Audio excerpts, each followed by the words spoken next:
Hey, my name's Francis, and today I'm going to be running through a character creation tutorial for Dungeons & Dragons 5th edition. This isn't a video explaining what D&D is or how to play, it's just to guide in the character creation process using the 5th edition Player's Handbook and character sheet, because it can be confusing.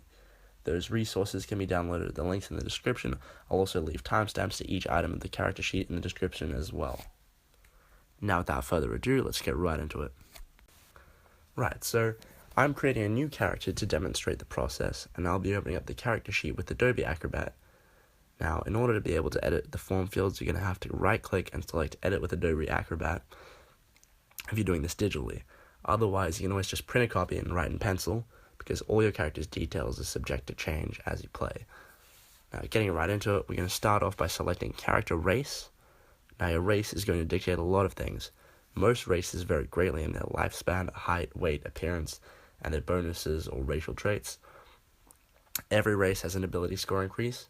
We'll get to ability scores in a bit, but just know that every race has different strengths, making them more appropriate for playing certain classes, but there are no drawbacks to choosing one race over another. Some races also have different speed of movement to others and speak different languages. There are also sub-races to some of the races, such as the High Elves, Wood Elves, and Dark Elves. Now, I plan on making a Tiefling Wizard. A Tiefling pretty much resembles a devil, and they came to look that way from an ancient pact made between humans and Asmodeus, the overlord of the Nine Hells. That's just some trivia. Each class has their own information about the race, their history, their alignment as well, like what alignment they lean towards, whether it's good, evil. We can talk about alignments later as well. Okay, so my character's speed as a tiefling is 30 feet per round. Doesn't matter if you don't know what that means right now, like how that works in gameplay or in combat, that this is just for character creation. I think I'll also name my character Lucian Grimfell, just because that's a fitting name for a wizard, and also if I appear to be a devil, it's sort of, I don't know, it's a fitting name. So choosing your name, everything you write here on this character sheet it plays into how you play your character, their backstory, how they're treated in the world. I'll write Francis for player name, race tiefling as well, already written. Experience points 0 at first level, and I'll choose my alignment as well. I may talk about alignments later. For now, my character is going to be lawful good, but it does say in the race description which way races tend to lean, but maybe your character breaks stereotypes and has a different alignment, and that may be attributed to something in your backstory. Now, I'll write tiefling traits. Here, there's a box for you to write your racial traits and class features. So tieflings have dark vision, which I'll write in there, hellish resistance, infernal legacy, and that's it. So I'll go one by one, putting each of them in. I don't always write in the full description unless it's something that I'm not too familiar with, but you can always refer back to the Player's Handbook, and as long as you know the name, you can always look it up. Now, as a tiefling, I speak common, my character speaks common and infernal. Right, now we're moving on to class and level, as well as your ability scores and all the other good stuff that goes with that. So, first we have to work out our ability scores. So we don't need to assign them yet, we don't need to figure out what class we are, but ability scores come first. So in total you have 6 ability scores. And to work them out, you need to roll 4d6 for each ability score. So I'll keep saying d6, d whatever. That's just however many sides there are to a dice. So with Dungeons & Dragons, you also play with multi-sided dice. So d6 is just your standard cube. And you roll 4d6 and take the highest 3 numbers and add them together, and that'll be your ability score. That's one ability score. And you do this 6 times, and as you can see here, I'm just doing this through an online dice roller. I'll have all of the scores there, I'm writing them up as well, and I'll put them in order. You don't have to do that, just my preference. And then after that, we'll allocate them to different abilities. If you just type in dice roller on Google, you can find the Wizards of the Coast dice roller, and you can import the amount of dice you're rolling, the type, just click roll however many times, that's what I did. Also, now, when it comes to attributing your ability scores, if you type in page 39, that'll bring you to a table that has a bunch of class descriptions.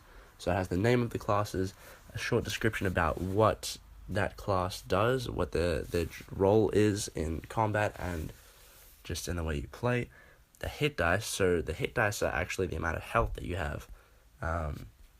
Your primary ability, this is what we're looking at the moment. So each class has a primary ability, so that's your character is going to want to be the strongest in that ability score, because it makes them most effective in that class. So as a wizard, down the bottom, the primary ability is intelligence. So I'm going to want to put intelligence as my highest ability score.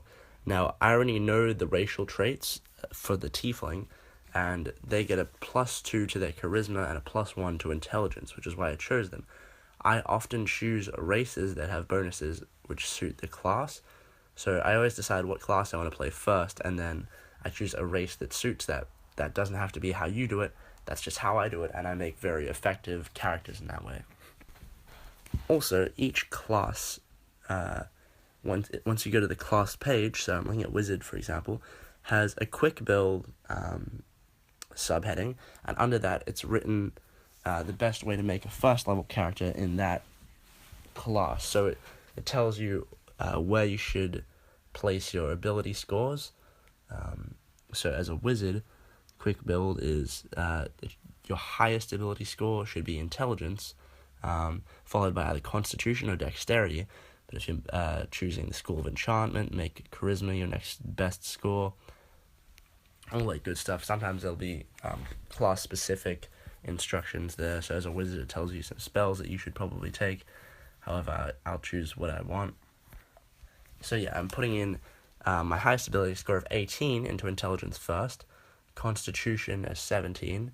Oh wait, hang on, I actually changed that over, I forgot. Because I know that as a tiefling I get that +1 bonus to intelligence. So you'll see why I do that in a second, because that 17 is going to become an 18. Dexterity is going in as 15, strength is 10, charisma 12, wisdom 12. Now I'll put in the racial trait bonuses. That's +2 to charisma, making it 14, and +1 to intelligence, making that 18. Turning to page 10, in the top right you can see that there are ability scores and modifiers. So it says for what score you have, there's a modifier corresponding to that one. And these modifiers are actually what you use. You don't really use your ability scores. For most of the time you're playing, you use the modifiers, because they adjust how good you are at certain skills, saving throws, and just checks in general. So for 14 to 15, that's a +2, so that means our charisma is going to be a +2, we know that. Dexterity as well, a +2. 10 to 11 is a +0, so strength is +0. Constitution is an 18, so I think it's 18 to 19 is +4. Yeah, 18 to 19, and then 20 is a +5. 20 to 21. We don't have any 20s at the moment, but that's okay. That's quite high, and it's pretty average to get. I mean, most of the time you're not actually going to have 18s for your characters. I was just lucky with my rolls. And also, yes, 12 to 13 is a +1. Moving back to the wizard class, I'm going to look at hit points now and hit dice for that. So at first level, it'll say your initial number of hit points, and that'll be plus whatever your constitution modifier is. So this is when we bring in modifiers. So for the wizard, it's at first level it's 6 plus your constitution modifier. So 6 plus my Constitution modifier of 4, that's 10 for my initial hit points, like the current hit points. So you can write in your hit point maximum and then the current hit points, and as you take damage in combat, you just change your current hit points and they can drop to 0. You don't really go negative with them though. And then also, if you go down to the hit dice box, at first level, you have 1 hit die, so you write that there. With each level you gain, you have an additional hit die. So at level 6, you'd have 6 hit die, and you write down what the dice type is there, the die type. So as a wizard, it's a d6, so I write that down. This basically means when you can take different rests whilst playing, so you can short rest or long rest. Long rest heals you up to full, but short rest allows you to roll your hit dice to add health back to your current hit points. Also, your initiative is dictated by your dexterity modifier, so it's a +2 for my dex modifier, and that's going to make my initiative +2 as well. That just determines what the turn order will be in combat. So depending on how many players there are, enemies or whatever, you're all going to fall into a different place in the order that you can take your turns. So having a higher initiative means you're more likely to go before others, because you add that to the roll for your initiative. Heading back to the wizard class, every class has its own features, and so I'll just write down in the same box as racial traits, because it's traits and features. I always write my racial traits there and my class features.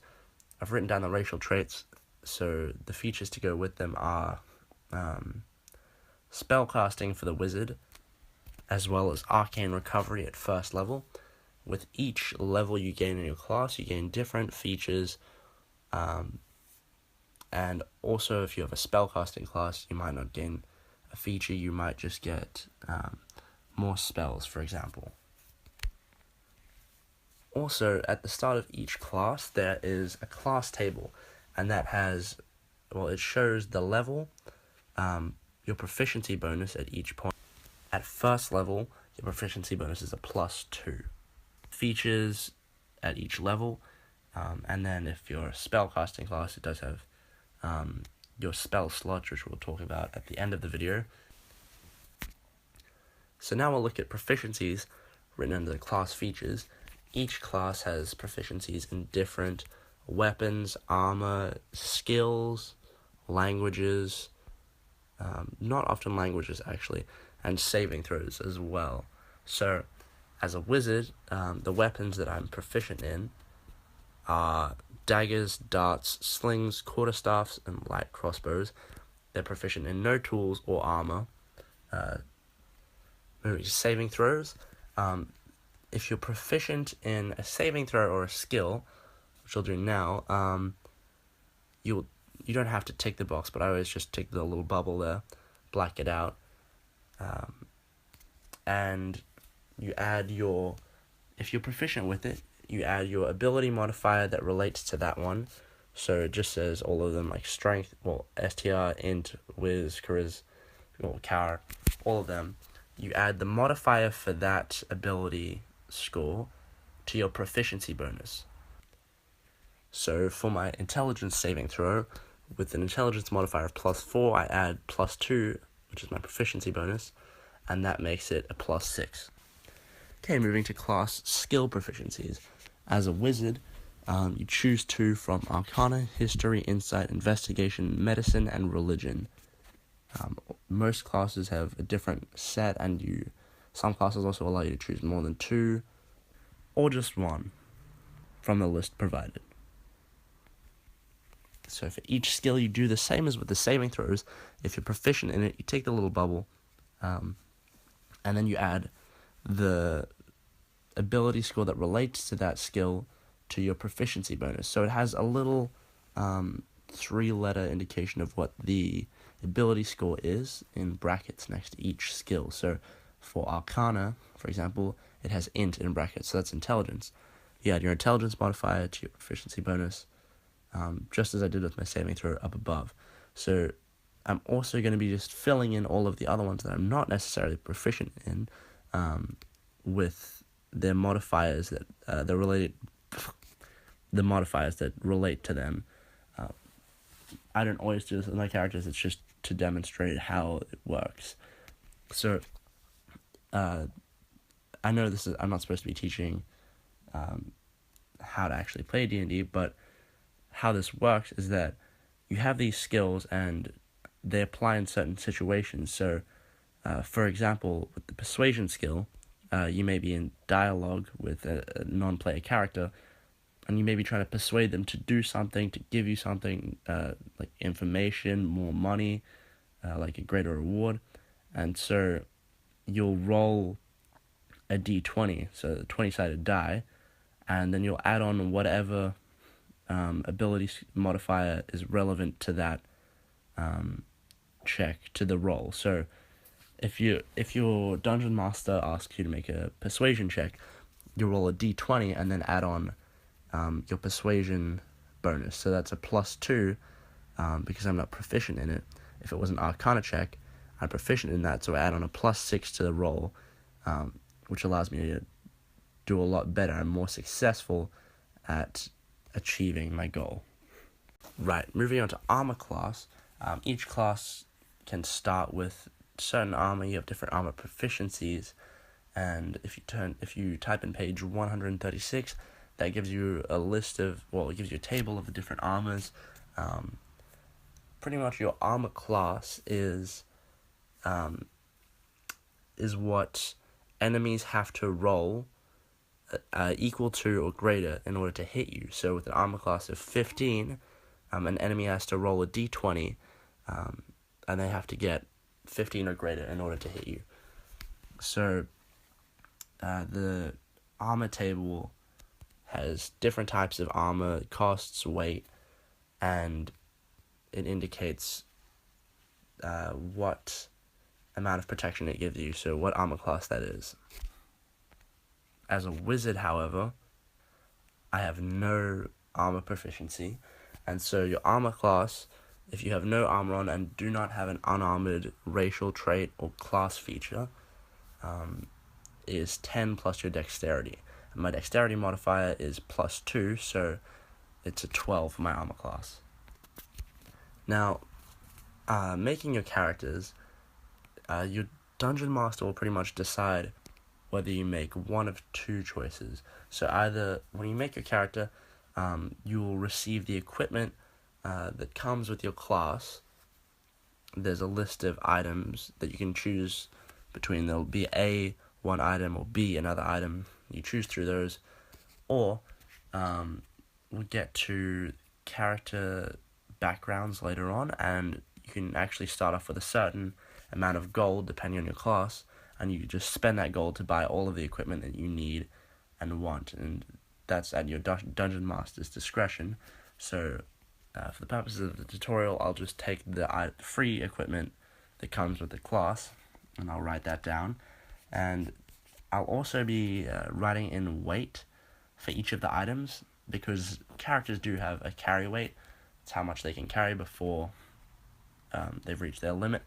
But I have recently started playing with encumbrance, and so I'm going to make my players in the campaign that I'm running enter all of their item weights, just because then it really changes the gameplay style, because then characters aren't as greedy as well, because they have to think about what they value more, what they can take, whether or not they should share the load or tell other players about loot or treasure that they found.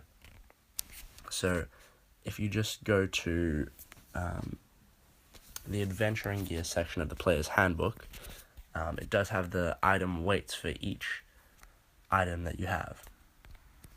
Now, as for the pack that you get for your class, I've chosen the Dungeoneer's pack as a wizard, and if you scroll down from the adventuring gear page, you'll find a description of each of the packs and what they contain. Well, not a description of the pack, but just what it contains, and you can find all of the items listed there in the adventuring gear section.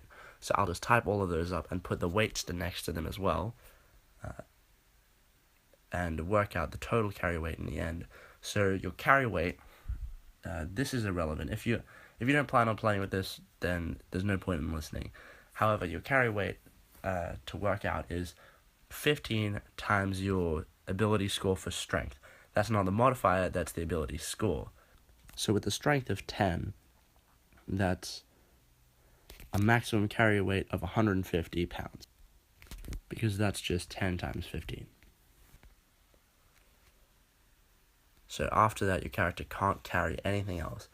I do play with encumbrance as well, so that means if you're carrying a certain amount, which is 1/3 of your character's maximum carry weight, you become encumbered and you lose 10 feet of movement speed while you're encumbered. That's all. But then once you become over encumbered, that's once you've reached 2/3 of your maximum carry weight, you lose 20 feet of movement speed and you have disadvantage. I won't explain disadvantage in this video, just know that it's not great. You have disadvantage on all ability checks relating to strength, dexterity, or constitution, and that is very bad. That's because that's all of your attack rolls pretty much. That's just being able to move and travel. However, a lot of players won't be playing with those. It's really just to the DM's discretion.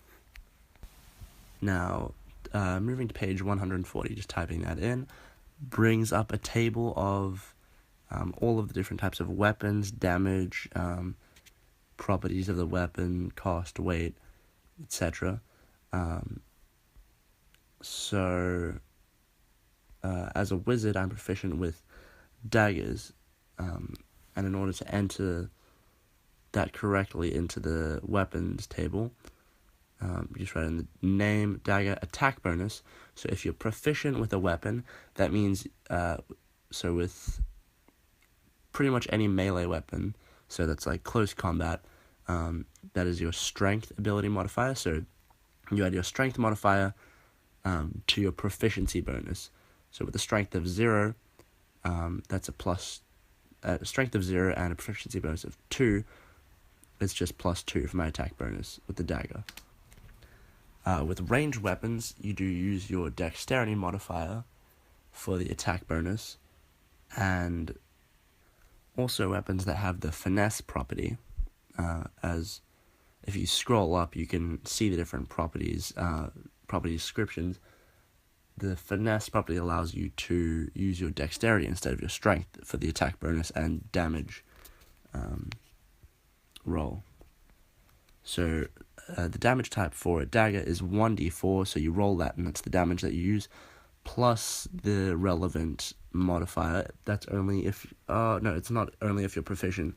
So you only add your proficiency bonus to the attack roll if you're proficient with that type of weapon. But for the damage roll, you do add on the relevant ability modifier. So with a dagger, if that's a finesse weapon, I'm using my dexterity. So it's a 1d4 plus a dexterity of 2 total damage, and that's the type of damage that is piercing. So there are different damage types because certain enemies are resistant or immune to effects. Like if you cast a firebolt, that's fire damage, as opposed to a lightning bolt, which is lightning damage. Some enemies, like devils, may have all devils have immunity to fire damage. And as a tiefling, I have the racial trait of hellish resistance, which gives me resistance to fire. I realize I also made the mistake of not changing my attack bonus to a +4, since the dagger is a finesse weapon. Moving on to character background, we'll just scroll down to the second page or flip over to it, whichever way you're doing it. So write your character's name in the character name section, and then there are a few description boxes to the right of descriptors. So I've decided that Lucian's skin color is going to be red. You can find descriptions for the races on the race pages, which I'll go to in a second. However, I do know that Tiefling's skin color ranges from from the shades of natural human skin color to shades of red. So I've just said red, black hair, eye color. I wanted white, and if you flip to page 114, that's where the backgrounds begin, and there is a table there that shows you where you can roll random height and weight for your characters. However, that'll give you a good gauge just looking at the heights there of what height your character could be. So tieflings are slightly taller than humans, and so I've decided to make Lucian 6'5", because he's going to be a tall, lanky wizard, and he's got pretty low weight. I typed it in as 65 originally, and then I think I changed that to 70. Yeah, so going back to the tiefling page, you can see the description, which will be usually the first paragraph in each race page, on each race page. I'll leave age out for now, until I've decided what my character's background will be. Sorry, what the character's backstory will be. So I'll just write that in a second. I'll edit it so that you don't see me writing it. I'll have it there. However, my character's backstory will allow me to decide what age I think I will have been at because of the life experience, what I've been through. But I won't decide the age straight away. Turning to page 118 brings you to the backgrounds, so you can scroll down from there, and basically there are just a bunch of different character backgrounds that you can choose from, such as acolyte, which is like a follower of a church or religion, outlander, a wanderer, a soldier, and pretty much they just give you extra skills, proficiencies, equipment, and they also have a class feature, which pretty much just gives you another ability, and different suggestions for your character's personality traits based off of their background. As a wizard, I've decided to choose the sage background, and that gives me a few extra things which I'll add in. However, the reason I chose sage is because they study for their entire lives and specialize in different areas of research and knowledge, and it's very fitting for the wizard character, because wizards achieve mastery over magic through study and from reading books, whereas classes such as the sorcerer and warlock gain them through different means. Sorcerers just have innate magical talent, which they sometimes can't explain themselves, and warlocks make deals with extraplanar entities, so they pretty much, it's like making a deal with the devil to get powers. Page 116 has the different languages that you can choose from. So if something in your character's race page or background says that you can choose an additional language, you can have a look at the languages table and just choose some. So your character isn't necessarily going to be able to speak some of the exotic languages unless their backstory does, unless it makes sense for their backstory. So, for example, a gnome that's just lived in a little forest its entire life is likely not going to be able to speak Abyssal, which is the language spoken by demons, unless, as a part of their backstory, they were kidnapped and raised by a cult, I guess, a cult of demon worshippers. That could be how they learned that language, but that's going to be ingrained in your character's, it's going to affect everything about your character, so their beliefs, their understanding of the world, it's going to change everything. That's pretty much how you're going to play your character. So for Lucian, You can spend the time and choose different personality traits, ideals, bonds, and flaws on your own and make up your own for your character.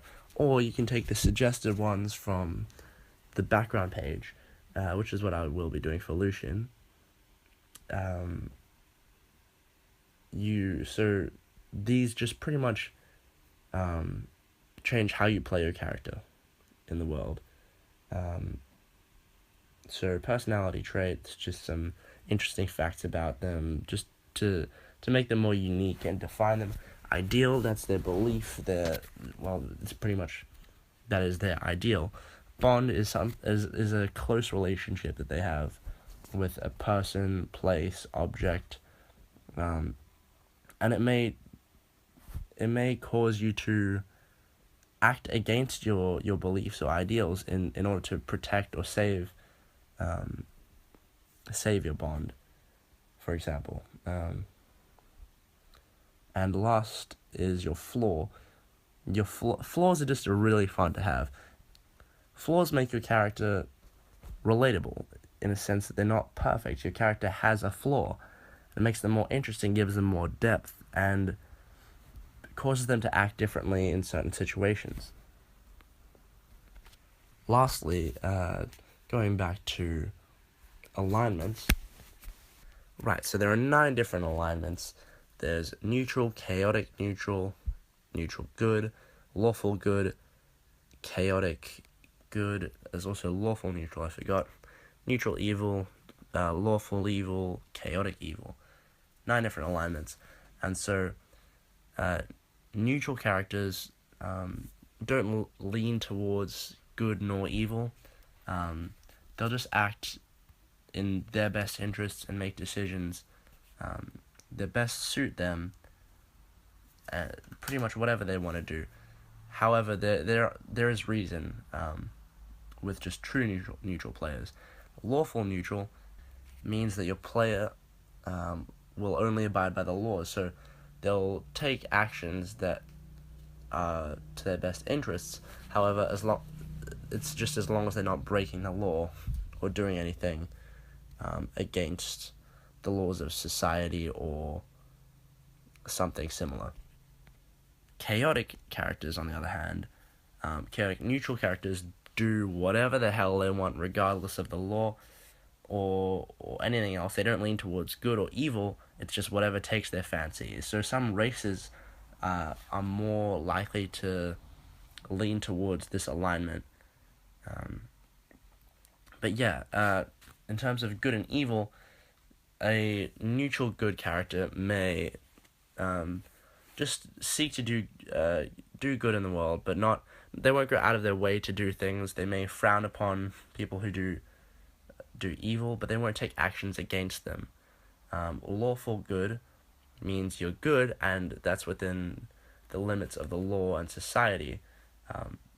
So lawful characters such as lawful evil and lawful good, they might not, like a lawful evil character might not necessarily be breaking the laws or doing anything that's outright wrong. They may have evil intentions and like have evil thoughts, and the decisions might be guided by that, but they will do things they'll stay within the reach of the law. So that's lawful good and lawful evil. Chaotic good, chaotic evil. Chaotic good will do whatever for the sake of good, for the cause of good. The law is not in the way for them. So a chaotic good character might, instead of seeking persecution for an evil act done by another character, they may just take it in their own hands to kill them themselves, and that might be their perception and understanding of what's right. A chaotic evil character, that's like the worst you get. Those characters will do whatever the hell they want, more in a worse way than chaotic neutral characters, because they don't have a care for anyone else in most cases. But that's that.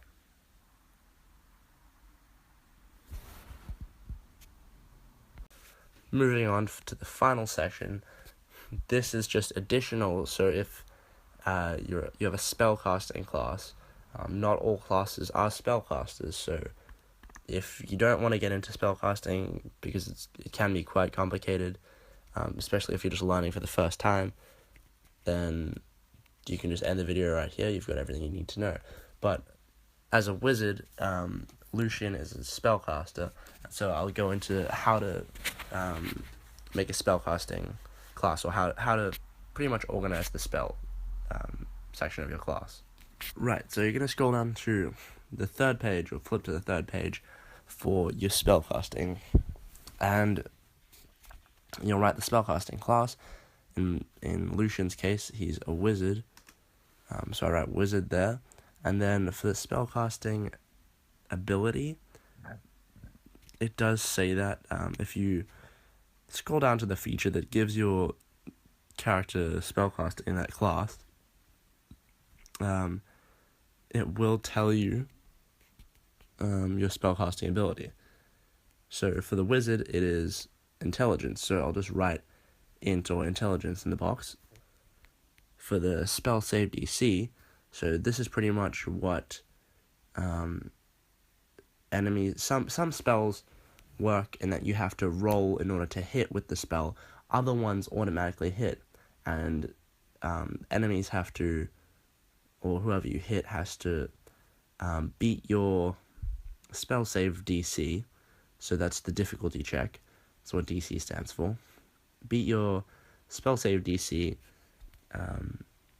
in order to take half damage as opposed to full damage. If they fail that, then they do take full damage from it. There are exceptions to those. There are special abilities, but that's just how it is in general. And your spellcasting, your spell save DC is always going to be 8 plus your ability modifier. So as a wizard, it's intelligence, 8 plus that, plus your proficiency bonus. And your spell attack bonus is your spellcasting ability, so intelligence for wizard plus your proficiency bonus. And that's what you add to your rolls to hit with your spells. So if you're shooting firebolts out, you're going to be rolling and then adding that on to hit against an enemy's armor class. If you go back to your classes, back to the class table on the second page of your class, if you have a spellcasting class, it'll tell you at what levels, you gain extra spell slots. So the way spell slots work is that you gain their first level spell slots all the way up to 9th level. Those are pretty much the types of spells. First level spells to 9th level.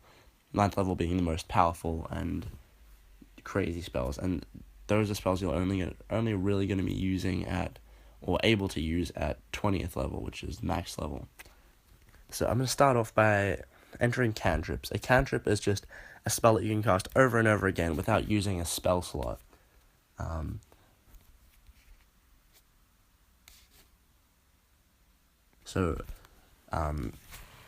Approaching roughly page 190, around those pages, those give you the different spells available to different classes. So you're able to learn a certain number of spells at each level. So for a wizard, it's written down there. I won't get into it. You can just read into the spellcasting for each class. But as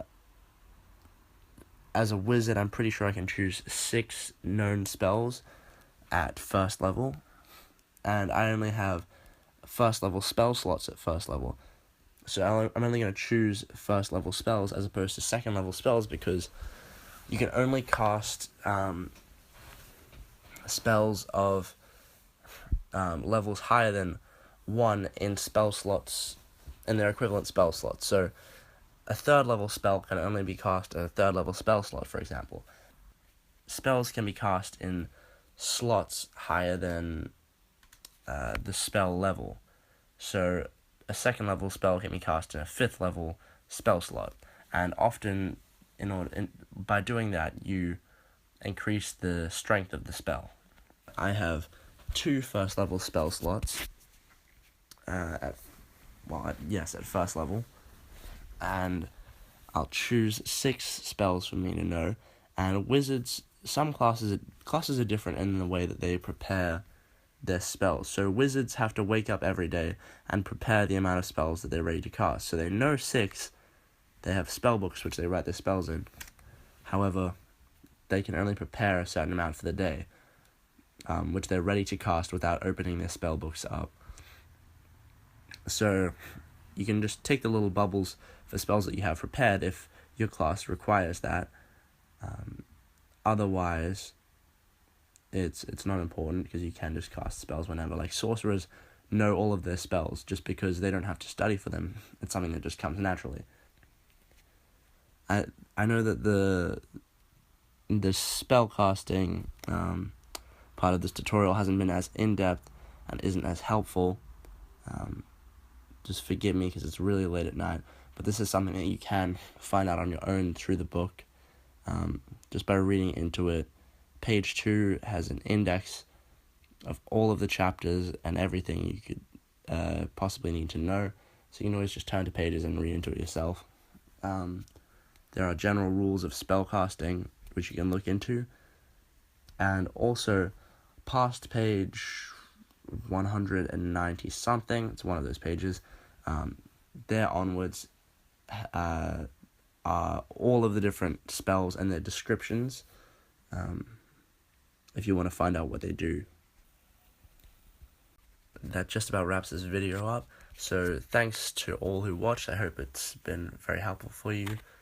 This was just a video made to help the players of my new campaign who have never played before, and to assist in their character creation. So I really do hope that it's helped others out there, because I do believe it can be beneficial. But that's all, so goodbye.